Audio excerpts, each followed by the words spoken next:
Gilas update po muli tayo. Mr. Quinito Henson nagbigay na nga po ng kanyang pahayag patungkol nga po sa nag-viral na kanyang prospect Final 12 na maglalaro nga po sa FIBA World Cup na hindi kasama itong si Renza Bando.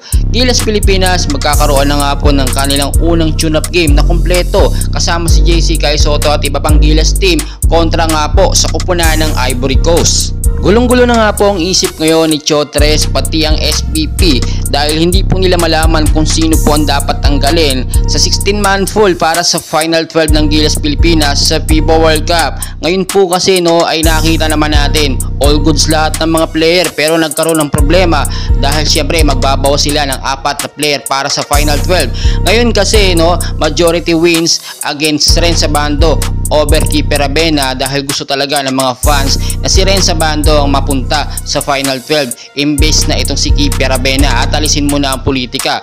Pero sa pagkakataong ito tila hirap na hirap ngayon si Chotres dahil syempre alam naman niyang lahat gusto, lahat may pabor or lahat qualified makasama sa Final 12 pero kinakailangan po talaga na mabawasan ng 4 itong 16-man full para sa Final 12. So ngayon ang mga sigurado makakapasok dito kasama dyan talaga number 1 si JC Kai Sotto, Japet Aguilar, Junmar Fajardo at ang sa ating abangan itong si Renza Bando. Sure po yan at alam naman natin malaki ang magiging partisipasyon niya sa Gilas Final 12. So inaabangan din natin bukas na nga po ang unang tune-up game ng Gilas Pilipinas kontra sa kupunan ng Ivory. At kung matatandaan po ninyo tinalo lamang ng Gilas Pilipinas ang Ivory Coast sa kanilang mga naging huling laban.